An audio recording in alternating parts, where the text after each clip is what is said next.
Oke, kita mulai ya sambil tunggu teman-teman yang lain. Mungkin ada yang masih dalam perjalanan dan mungkin masih ada beberapa yang menjalankan ibadah. Bapak kita tunggu, kita mulai sambil menunggu yang lain join.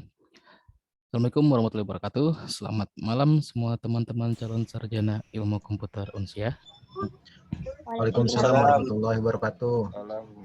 Selamat malam, Pak. Malam-malam kita malam Jumatan di Vicon ya. Oke, ini salah ngambil jadwal juga kayak saya. Rasanya mau ngambil, kita mau pindah jadwal juga. Jadi kita masuk ke dalam pertemuan ke-13 ya. Minggu lalu itu kemarin kita masih pertemuan 12. Baru minggu ini kita sudah ke pertemuan 13. Tinggal 2 pertemuan lagi, terus UAS, ujian akhir semester, dan teman-teman nanti akan naik semester lagi statusnya. Yang dari semester 3 jadi semester ke-4. Udah hampir setengah perjalanan, nggak berasa ya, melalui lika-liku perkuliahan di Unsiah. Seperti drama Korea ya. Tetap semangat, Pak. Ya, tetap semangat, harus lah. Udah aman ya, nggak ada permasalahan LMS lagi ya. Udah clear semua. Oke, kita CLBK. Nah, ini sudah mulai mendekati pengumpulan tugas 2 dan UASnya. Ada progres yang wah gitu, atau ada yang bahkan sudah submit ke jurnal, udah selesai. Kira-kira apakah ada yang sudah sampai submit atau sudah nyari-nyari jurnal gitu. Nah, ini saya kebetulan ada lagi banyak jurnal nih yang free, yang bisa dipergunakan sama teman-teman semua. Sebentar, ada kisaran berapa puluh ya. Kemarin juga dibantu sama Bu Cian dan Pak Iwan untuk ngerekap jurnal kemana aja. Tapi di mana saya simpannya? Oke, jurnal. Ini sekalian mau saya share dulu di sini. Oke, ini dia. Saya share di grup PA aja ya. Biar semuanya dapat.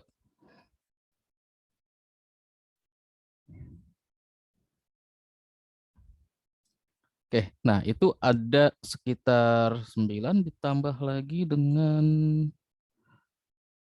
53, jadi ada 62 jurnal. Nah ini teman-teman tinggal pilih mau jurnal yang mana. Ada beberapa yang ada linknya, terus memang nggak semuanya ada linknya ya. Jadi itu ada nama-namanya semua, plus peringkatnya ya, atau akreditasinya sama pengelolanya. Nah itu ada sekitar 60 jurnal, teman-teman tinggal pilih mau masuk yang mana. Dan ini sebagian besar gratis ya, ini sebagian besar gratis. Jadi tinggal pilih aja maunya yang mana. Nah, kalau misalkan ada yang sendiri untuk submit tugas 2 dan UASnya, ya boleh. Misalkan dapat nih jurnal di tempat lain, silahkan. Tapi pesan saya satu ya, jangan yang berbayar, yang gratis saja. Dan nggak harus publish, yang penting sudah tersubmit, ya minimal itu ada bukti submitnya. Ya, ada bukti submitnya. Kalau ada yang udah ada LOA-nya atau publish-nya, itu udah berarti auto A, karena sudah memenuhi persyaratan tugas 2 dan UASnya. Nah, untuk yang UTS lalu yang mau direvisi silakan direvisi, tapi tetap ikutin poin-poinnya ya. Oke, kita ke pertemuan minggu ini ngebahas tentang manajemen risiko TI, teknologi informasi. Tapi sebelum itu saya mau share satu info untuk LMS ya. Kayaknya saya ada yang salah entry jawaban untuk soal nomor 4. Jadi teman-teman nanti jawab quiz untuk soal nomor 4 itu jawab false ya, jangan true. Jawabnya false saja. Nah, untuk yang sudah mengerjakan kayak siapa nih yang udah ngerjain? Ada yang sudah mengerjakan itu Mas Didik sama Mas Ade Rahayu. 2 orang yang sudah mengerjakan. Oke. Nah, nanti itu bisa saya revisi nilainya, tenang aja. Jadi teman-teman yang belum mengerjakan kuis, nanti untuk soal nomor 4, ingat jawabnya false. Jangan jawab true. Nah, ini komentar saya di LMS-nya, saya copy di grup WA ya, jadi biar semua dapat infonya.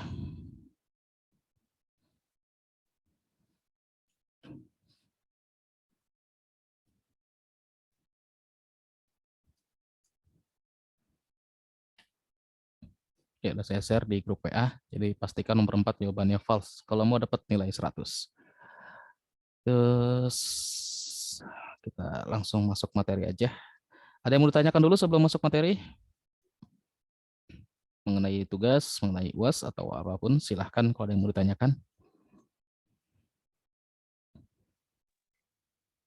Kayaknya aman-aman nih. Kalau angkatan ini dan angkatan, ya 2 angkatan ini ya, teman-teman yang di dasar keamanan komputer ini, saya yakin aman-aman aja. Tidak terjadi huru hara, tidak terjadi gonjang-ganjing, lancar semua. Oke, ini kita mulai masuk ke dasar pertemuan ke-13, materi ke-13, manajemen risiko teknologi informasi. RPS kita atau rencana pembelajaran semesternya masih tetap sama. Jadi kalau misalkan teman-teman ada yang pernah download modul di Haruka itu di LMS yang lalu ya, sorry, sampai pertemuan ke-15. Nah, ini pembahasannya mirip, cuma bedanya yang di sana pakai modul yang di sana, yang ini saya buat sendiri modulnya. Oke, ini tentang manajemen risiko teknologi informasi. Biasanya di sebuah perusahaan atau di sebuah industri yang memang menerapkan teknologi IT ya, menerapkan teknologi informasi untuk proses bisnisnya, semua penerapan TI itu baik di software, hardware, infrastruktur, atau bahkan di brandware sendiri, ini pasti akan ada resikonya semua. Ya, pada saat diimplementasikan, pihak manajemen atau orang yang ada di dalam risk management, khususnya bidang IT-nya ya, risk management bukan secara keseluruhan, tapi di bidang IT-nya atau TI-nya. Ini pasti sudah ada hitungannya atau sudah ada analisanya. Buat apa sih dilakukan seperti itu? Ya nanti buat jika ada masalah-masalah tersebut datang, sebelum masalah itu datang aja gitu, kita sudah prediksikan akan ada masalah apa dan gimana nanti tindak lanjutnya atau problem solvingnya seperti apa. Nah, apalagi kalau misalkan di TI ini semua industri pasti pasti sekarang semua nggak ada yang nggak pakai TI lagi, pasti akan ada TI-nya. Dan penerapan TI itu sebenarnya paling beresiko di dalam sebuah perusahaan. Kenapa beresikonya? Banyak banget resiko-resiko yang bisa terjadi dari penerapan teknologi informasi. Dari perangkatnya aja ya, kita tidak bisa menghilangkan faktor faktor X gitu ya, faktor error dan segala macamnya, bahkan di orangnya sendiri, apalagi di keamanan jaringannya pasti akan sangat-sangat beresiko jika kita menerapkan itu semua. Dan akan sangat beresiko lagi kalau kita nggak tahu bagaimana menangani jika resiko-resiko tersebut datang gitu. Itu yang paling berbahaya.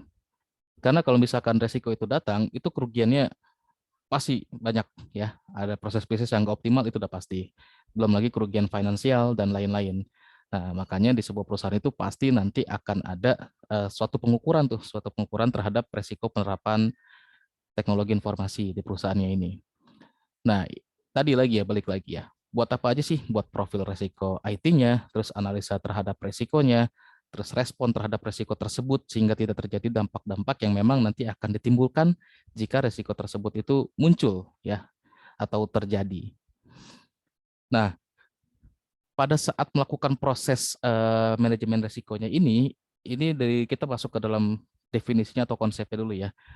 Manajemen risiko ini semua atau serangkaian proses ini yang memang nanti tujuannya ini membantu organisasi atau instansi ini. Yang pertama ini untuk mulai memahami dulu, ya setelah memahami risiko apa yang bisa terjadi, akan menilai seberapa besar dampaknya, lalu akan mengambil tindakan pada semua risiko yang dengan tujuan utamanya atau maksudnya pasti akan meningkatkan kemungkinan keberhasilan, mengurangi, bahkan menghilangkan kegagalan dari risiko yang terjadi. Ya, walaupun kadang yang menghilangkan itu sih agak sedikit presentasinya atau kecil banget kemungkinannya. Yang paling bisa masuk akal atau yang paling make sense ya, yang rasional ya dikurangi kemungkinan kegagalan yang terjadi pada sebuah perusahaan terhadap tadi resiko dari IT-nya tadi. Nah, resiko-resiko tadi apa sih resiko yang bisa terjadi? Nah, kita masuk konsepnya dulu nih resiko. Resiko ini pasti umpan-umpan balik atau kejadian yang sifatnya pasti merusak negatif ya. Ini bisa muncul dari apapun, yang pasti dari suatu kegiatan dengan tadi ya, dengan tingkat probabilitasnya atau kemungkinan ini pasti akan berbeda-beda, dan dampaknya juga pasti akan berbeda-beda, mulai dari skala yang kecil sampai yang skala besar banget. Nah, tadi yang saya sampaikan di sini juga dijelaskan nih, resiko ini tidak dapat dihilangkan ya, tapi kita bisa perkecil dampaknya terhadap hasil suatu kegiatan. Dengan apa sih caranya? Ya tadi dengan analisa. Ya pertama kita harus paham dulu nih, harus paham, kita analisa atau kita nilai, jadi kita bisa memperkirakan timbulnya risiko tersebut yang nanti pasti kita akan ada handlingnya, troubleshoot-nya, problem solving-nya, yang itu serangkaian kegiatan tersebut tadi itu masuk ke dalam manajemen risiko. Nah, ini biasanya kalau misalkan di beberapa perusahaan, proses atau langkah-langkah dari risk assessment activity ini sebagian besar sih ada 9 tahap ya, ada 9 tahap. Dari inputnya seperti apa, terus risk assessment-nya, activities-nya itu nanti apa yang akan dilakukan, dengan output atau hasilnya itu seperti apa luarannya. Ya, teman-teman nanti bisa baca sendiri di modulnya, dari misalkan yang step 1 nih, misalkan nih dari sistem karakterisasinya ya, sistem karakterisasi atau karakteristik dari sebuah sistem. Ini dari hardware-nya, software-nya, sistem interface-nya, terus dari datanya, terus dari informasinya sendiri, dari brandware-nya atau orang-orangnya atau user-nya, sampai dengan misi dari sistemnya itu apa. Gitu. Nah, dari sistem karakteristik ini, kita analisa itu ya, analisa inputnya, kita nanti dapetin output dari sistem boundary atau batasan sistemnya, terus fungsi-fungsi sistemnya, sistem and data critically-nya, jadi kita bisa melihat kritikalisasinya atau apa ya, bagian-bagian kritikal dari sistem dan data ini nih yang mana nih, yang pasti nanti akan banyak resikonya dan kita udah harus siap dengan harus siap memanage resiko tersebut ya. Kita harus bisa meminimalkan seminimal-minimalnya ya, kalau bisa dihilangkan, jangan sampai ada resiko tersebut.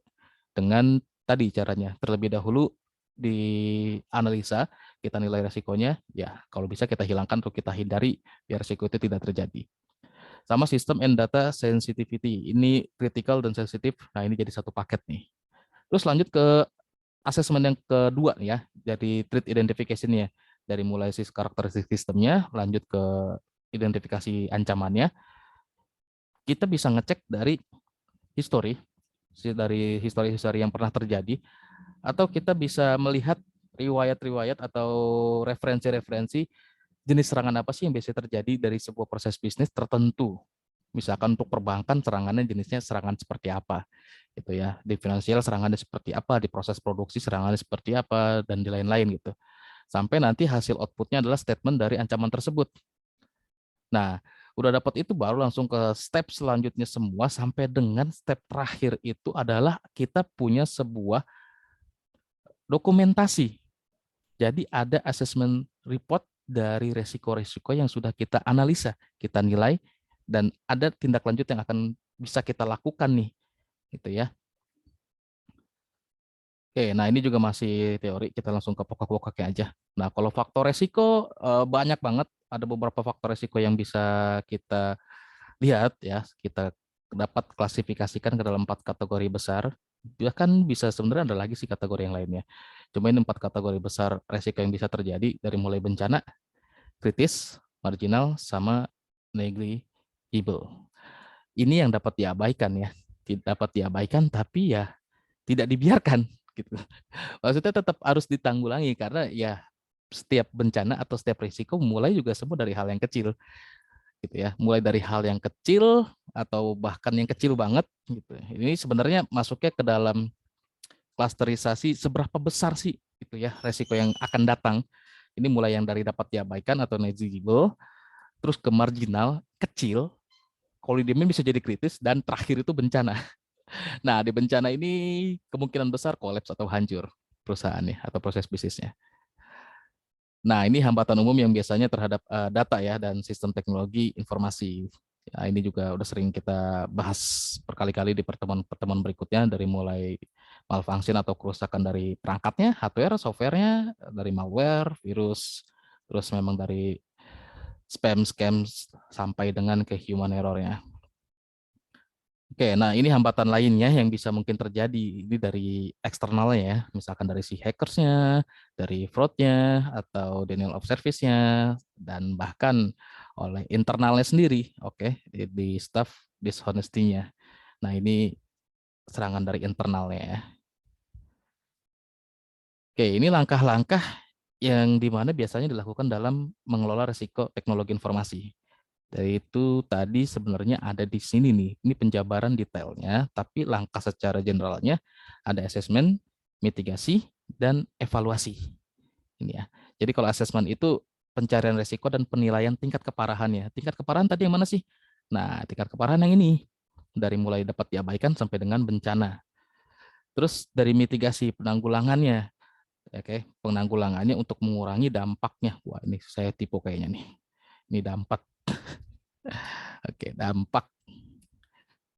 Sampai dengan setelah kita assessment, terus ada mitigation, ada evaluasinya dan asesmennya. Nah, evaluasi ini ya hasil dari asesmen dan mitigasi. Asesmen ini nanti penugasan untuk menanggulangi jika risiko tersebut terjadi. Ini ada gambar psikosistem teknologi informasi, teori-teorinya. Bukan, ini gambaran maksudnya, gambaran ya. Kalau saya tulis gambar nanti kok nggak ada gambarnya gitu. Nah, IT risk management sendiri ini. Berangkat dari yang tadi, dari resiko itu apa, terus manajemen resiko apa, terus kita masuk ke dalam IT risk management atau manajemen resiko teknologi informasi. Ini konsepnya ya balik lagi sama aja, cuma ini lebih fokus ke dalam keuntungan dan memang melindungi ya, menjaga IT, infrastruktur, dan segala macam, semua komponen IT yang ada dari sebuah perusahaan. Harus dikontrol semuanya, harus dijaga. Dan ini adalah manajemen risiko proses yang berlanjut. Kenapa dibilang berlanjut? Karena nggak cukup dengan 9 step ini, yang namanya ancaman, resiko, itu pasti akan terjadi sesuai dengan waktu yang berjalan. Ya, bisa aja di yang sekarang resiko A tidak terjadi, tapi di kedepannya resiko A itu bisa ada kemungkinan terjadi. Contohnya ya banyak, kayak misalkan dari faktor internal, mungkin pada saat kita mikirnya rekrutmennya udah bagus, kualifikasi karyawan udah keren, udah oke, semua sesuai, kompeten semua, tapi nggak menutup kemungkinan dari pola kerja, lingkungan, faktor internal, faktor eksternal yang bisa menjadikan nanti akan ada risiko dari internal, contohnya dari SDM-nya sendiri.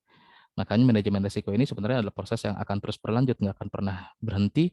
Misalkan sudah dapat untuk evaluasi dan asesmen, udah nih, udah punya semuanya. Jadi kalau ada risiko apa, kita tahu gimana cara nanggulanginnya. Nggak seperti itu. Setiap saat itu pasti akan selalu berlanjut dan diupdate. Nah, ini sistemnya. Nah, dari sistemnya sendiri, ini ya, harusnya kalau dari sistem manajemen risiko ini bukan cuma untuk mendeteksi resiko apa aja, tapi juga harus bisa ngukur resikonya dan harusnya bisa memprediksi dampak dari resiko. Bukan hanya memprediksi dampaknya aja, bisa juga memprediksi kapan resiko itu akan terjadi, pada saat ada apa triggernya itu ya. Nah, ini ada 4 kategori dari si COSO ini nih. Manajemen risiko ini ada 4 kategorinya, ada strategi, operasi, laporan, sama pemenuhan atau penyesuaian.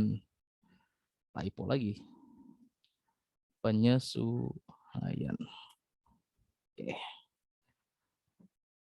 Nah, ini definisi-definisinya ya. Jadi kalau untuk yang mengidentifikasi risiko, ya mengungkap, mengenali, analisis, habis kita kenali, kita identifikasi, terus menentukan kemungkinan, konsekuensinya apa, lalu nanti ada sebuah pemahaman tentang sifat risiko, terus potensi-potensi yang bisa mempengaruhi tujuan dan sasaran proyeknya.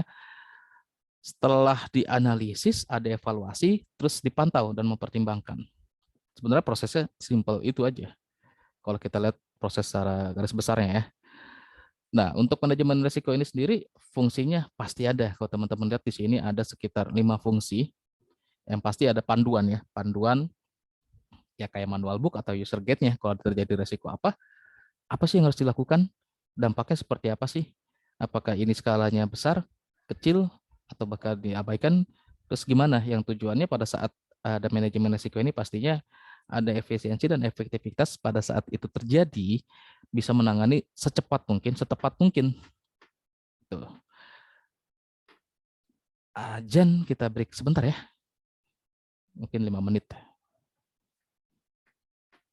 Ya, Pak.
Kita mulai lagi ya. Tadi sampai dengan fungsi manajemen risiko IT, terus lanjut ke insiden. Nah, ini mulai masuk ke dalam apa sih yang biasanya terjadi nih sehingga menimbulkan risiko. Nah, ada beberapa kasus yang terjadi atau apa sih yang biasanya risiko itu jenisnya. Yang pertama ini contohnya insiden nih. Insiden ini masuknya adalah kejadian yang tak terduga ya, yang memang bukannya tidak pernah diprediksi, ada diprediksi tapi mungkin waktunya datang lebih cepat atau bahkan datang lebih lambat atau dari faktor yang tidak dikenali atau faktor yang tidak diidentifikasi sebelumnya. Untuk insiden keamanan sendiri ini biasanya terjadi karena ada pelanggaran, akses yang secara tidak sah, atau yang menghalangi atau mengganggu akses yang sah terhadap sistem atau informasi. Ini kalau nggak salah ada di mana ya? Pertanyaan kuis ada nggak gitu? Jadi yang saya bilang kalau misalkan hilang itu barangnya, perangkat untuk mengakses sistem informasinya hilang atau dicuri orang, itu masuknya bukan insiden ya. Itu bukan insiden gitu. Itu mungkin kejadian yang lain gitu ya. Kalau misalkan yang maksudnya menghalangi atau mengganggu akses yang sah terhadap sebuah aplikasi, contohnya sudah pernah dihack, udah diganti akunnya, nah itu dihalangi. Atau pada saat mau diakses dari perangkat ke sebuah server itu di jalurnya juga dihalangi dan segala macamnya. Jadi bukan yang kayak misalkan device-nya hilang, device-nya dicuri atau lupa atau apa gitu. Itu bukan masuk insiden.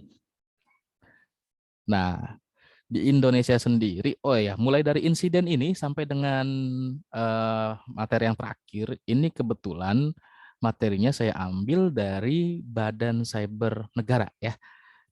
Nanti kalau misalkan teman-teman mau lihat bentuk aslinya, akses aja webnya di manajemen risiko IT juga di Badan Cyber. Nanti akan ketemu yang ini nih materinya. Cuma panjang, saya ambilnya yang sedikit aja, yang masuk dengan materi kita gitu ya. Terus insiden juga harus ada responnya, bukannya tidak membutuhkan respon. Karena apa sih kebutuhan respon ini? Biasanya kalau udah pernah sekali keserang, itu serangan yang lain akan sering muncul. Entah itu informasi dari mana atau menyebar informasi itu bagaimana, pastinya akan selalu muncul lagi nih.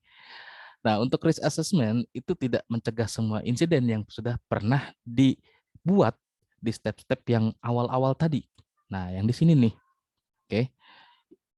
Itu biasanya ada beberapa yang terlewat, makanya butuh insiden response. Ada SOP yang harus dibuat pada saat insiden terjadi. Nah, karena ini kejadiannya biasanya tidak terduga, oke, ini biasanya kita nggak benar-benar bisa cepat problem solvingnya. Oke, tapi kalau sudah ada SOP untuk insiden respon ini, biasanya sih bisa lebih cepat dan sistematis karena sudah ya pernah ada prediksinya mungkin dan sebisa mungkin bisa meminimalkan kerugiannya. Yang pastinya nanti insiden ini juga butuh kolaborasi ya pada saat interkoneksi dan interdependensi sistemnya.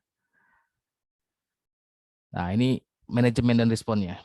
Manajemen untuk mencegah ya pasti akan dibuatkan. Terus ada aspek arah operasional dan manajemen risikonya sampai dengan si biasanya buat ini nih orang ini ya. Si BIA, Business Impact Analysis. Nah, ini juga salah satu posisi di sebuah perusahaan yang basicnya butuh kompetensi IT manajemen, tata kelola IT, dan IT security. Ini bisa masuk ke dalam posisi ini, si business impact analysisnya. Oke. Nah ini ya, ada dibutuhkan incident response and program and planning. Itu pasti akan ada dokumentasi sih. Nah ini incident response apa aja? Teman-teman bisa lihat dari deteksi secepat mungkin, diagnosa, ini semuanya secepat mungkin, dan dampaknya dikendalikan seminimal mungkin sampai dengan pemulihan juga secepat mungkin. Setelah itu ditemukan penyebabnya. Jangan setiap ada insiden, udah selesai ya udah biarin aja, tapi nggak pernah diselidiki atau nggak disidak atau nggak dievaluasi. Kenapa sih insiden itu bisa terjadi? Penting ditemukan penyebab utamanya agar bisa mencegah insiden-insiden serupa selanjutnya jika akan terjadi lagi atau ya kita ada tindak lanjutnya ya, ada apanya sih, ada preparingnya dulu. Nah ini insiden manajemen. Terus Ini insiden manajemen tadi juga sama, biasanya dibuat sama si business impact analisisnya tadi. Ini manajemen lebih ke apanya ya? Apa sih yang harus dilindungi sebenarnya, itu aja sih. Yang harus dilindungi sama awareness-nya itu mungkin lebih ditingkatkan lagi, dan ada jaminan yang bisa diberikan kepada semua pihak-pihak yang terkena insiden tersebut. Dampak-dampaknya itu apa aja. Nah, kalau misalkan teman-teman lihat di sini, nih ada insiden handling dari insiden manajemen. Di insiden manajemen itu ada apa aja? Kalau teman-teman lihat lagi, ada vulnerability-nya, ada artifact handling-nya, ada announcement-nya, alerts, terus other incident management service. Nah, kalau di incident handling yang ada di sini incident response, analysis, triage, sama reporting and detection. Ini terus berjalan. Nah, kalau teman-teman ada yang sudah ngelihat NDLC, Network Development Life Cycle, bentuk yang hampir sama kayak ini. Nah, ini kebetulan CSIRT ini dari Indonesia ya. Jadi kalau misalkan kayak ada insiden-insiden yang tentang keamanan komputer, kita biasanya lapor ke sini nih, atau ke badan cybernya. Di badan cyber, saya langsung ngecat dulu ya. Di badan cyber atau di perusahaan itu biasanya harus ada yang namanya seorang POC. Nah, POC ini point of contact ya. POC ini point of contact. Jadi terpusat nih laporan dampak pihak-pihak yang terkena insiden atau yang ada manajemen risiko ke dalam sebuah perusahaan. Kalau perusahaannya ada timnya sendiri yang bisa handle ya silakan, tapi kalau misalkan nggak ada, biasanya dari eksternal itu akan dipanggil. Kita lanjut ke sini. Nah, pembentukan CSRD ini sebenarnya tambahan aja ya. Tambahan aja pengenalan CSIRT ini, Computer Security Incident Response Team Indonesia. Itu proses pembentukan seperti apa sih? Nah, karena dia sebuah organisasi, bentuknya dia sebuah organisasi, sebuah kolaborasi dari yang tadi orang-orang yang ada di bagian atau posisi manajemen risiko IT, dia membentuk CSIRT ini. Dan di CSIRT ini ada POC-nya, dan POC-nya ini biasanya di perusahaan, masing-masing perusahaan juga ada POC-nya. Nah, dari sini sampai terakhir ini kita ngebahas yang CSIRT ini, terus ada polisi-polisinya dan segala macam ya. Nah, sampai di sini ada yang mau ditanyakan? Ini tim yang biasanya ada di sebuah CSIRT. Terus strukturnya, ini ya. Nah, ini organisasi sampai dengan nasionalnya atau country koordinatornya. Nah, ini handling life cycle-nya. Ini bisa jadi sebuah metode penelitian atau metode pada saat teman-teman lagi bikin tema penelitian tentang penanganan keamanan jaringan atau keamanan risiko IT ya, bisa pakai metode handling life cycle, incident handling life cycle ini. Nah, ini jenis-jenis apa aja yang biasanya dilaporkan ke CSIRT ini. Nah, ini alur aduannya kalau misalkan mau mengadukan ke Badan Cyber dan Sandi Negara atau BSSN. Oke, silakan jika ada yang ditanyakan.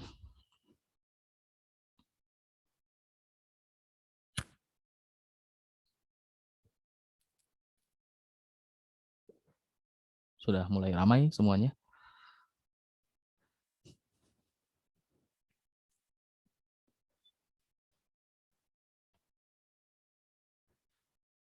Aman, nggak ada yang ditanyakan. Pak, tadi yang faktor risiko yang diabaikan, contohnya apa tadi Pak? Ngapa?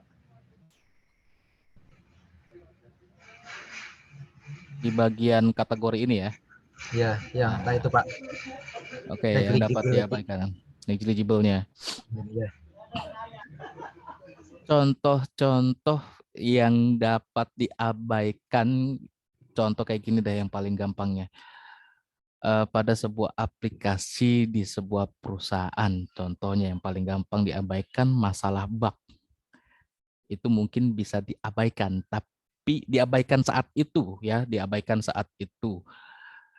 Terus ada contoh lainnya lagi, gagal masuk, gagal akses, itu juga bisa diabaikan. Artinya nggak butuh tim khusus untuk menangani itu, usernya sendiri bisa. Tapi kalau terus-terusan gagal, berarti ada yang salah, naik tingkatannya. gitu. Ya, kalau terus-terusan gagal berarti ada yang salah. Nah, kalau misalkan satu orang yang gagal masih masuk kecil, tapi kalau semua yang gagal akses itu mulai masuk ke kritis. Artinya banyak yang salah, bukan ada yang salah lagi, tapi banyak yang salah dan ada kesalahan. Dan jangan sampai jadi bencana kalau misalkan hilang sistemnya itu. Nah, yang diabaikan dari proses apa dari resiko-resiko atau ancaman yang terkecil yang bisa diabaikan itu. Kayak misalkan kita juga sering kok contoh di email, spam selalu kita abaikan. Iya, selalu kita abaikan. Tapi kalau kita salah handling atau salah tindakan spamnya atau ada yang iseng ngeklik link atau segala macam malah jadi resiko besar ujung-ujungnya. Itu. Jadi yang dapat diabaikan itu yang mungkin kalau misalkan nggak diapa-apain atau nggak ditindaklanjutin itu nggak jadi lebih besar, tapi kalau berkelanjutan ya naik tingkat jadi bahkan mungkin bencana. Gitu ya, Mbak Dani. Oke, Pak. Kalau dulu saya di IT waktu itu kan pernah jadi manajemen risiko juga. Ada sih dari SDM-nya. Nah, ini faktor SDM-nya ya. Ada lagi satu faktor SDM-nya. Ada dulu perusahaan saya kebetulan nggak modelnya nggak beyot ya, nggak bring your own device untuk kerja. Jadi untuk semua peralatan pekerjaan, perangkat pekerjaan kita support dari kantor. Ada yang hilang, tapi hilangnya sering. Awalnya diabaikan, tapi lama-lama kan nggak jadi ini. Nah itu dari faktor SDM-nya. Seperti itu kadang-kadang ya. Terus dulu juga sama. Waktu itu dulu namanya perusahaannya adalah Cargill Indonesia, dia perusahaan plantation dan kebetulan saya field service engineer di situ, megang ini juga untuk manajemen risiko di sini. Perangkat yang dipakai sama usernya dulu itu kita nggak kunci apa-apaan, kita nggak kunci apa segala macam gitu, sampai ada suatu saat ya apa ya dia mungkin ada malware atau apa yang akhirnya pada saat dia pakai jaringan di kantor sesuatu terjadi yang nggak enak gitu, yang bisa dibilang kritis nih, entah karena kenapa atau bagaimana gitu. Nah itu awalnya sepele sih, ngapain sih di lock-lock segala OS-nya dan segala macamnya. Nah karena itu akhirnya waktu itu di perusahaan itu kita bikin OS-nya bukan diinstal di situ. Dan dia nggak bisa masuk OS kalau dia nggak koneksi ke jaringan intranet kantor. Kalaupun dia pakai provider buat akses di luar, nah kita kasih providernya nih. Kita sediakan vendor untuk penyedia layanan internetnya. Jadi dia cuma bisa akses sistem kantor, ya data kantor jika menggunakan sistem dan infrastruktur yang kita sediakan khusus buat itu. Di luar itu dia nggak bisa akses. Karena awalnya dimulai dari hal-hal kecil yang seperti itu. Itu Om Dani. Di perusahaan saya juga sih pernah Pak, ini terkait illegal license lah gitu ya. Di 2019 tuh ada salah satu software engineering gitu, yang dimana di tahun selanjutnya nggak diperpanjang dan apa namanya ketika tidak perpanjang kan ada illegal licensing sampai perusahaan kami dituntut 1 M Pak gitu karena kesalahan IT apa namanya tidak mengupdate itu Pak gitu, mengupdate license-nya. Iya benar-benar itu biasanya yang pada lupa seperti itu. Makanya di illegal leasing biasanya ada posisinya lagi tuh untuk handling itu, namanya legal leasing biasanya. Legal leasing ya. Itu dia ya. Legal leasing itu bukan yang buat di leasing ya, bukan permasalahan hukum pembiayaan leasing, tapi memang di perusahaan ada itu, ada legal leasing ya. Oke, ada lagi?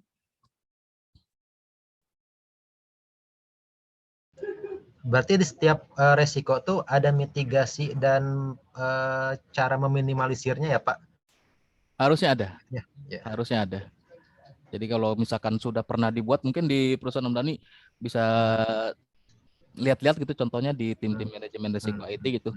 Ada nggak sih dokumentasi yang itu tuh buat risk management gitu? Kita mau lihat biasanya dokumennya kan banyak banget tuh segala macam, yang dari mulai kayak ya misalkan perangkat kantor atau perangkat kerja disediakan nih, kalau misalkan hilang tuh ada pasti handlingnya atau problem solvingnya seperti apa.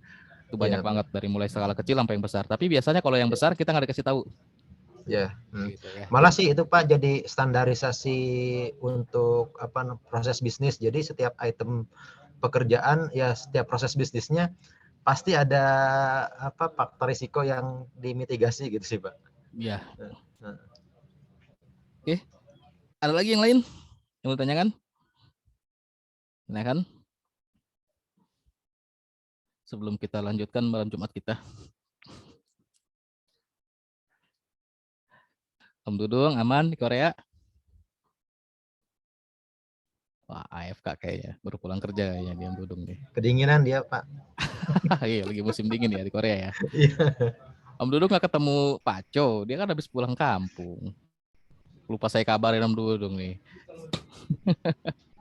Tenang Om Dudung, rencananya kita mau traveling, mengunjungi teman-teman mahasiswa kita yang ada di beberapa negara sama beberapa pulau.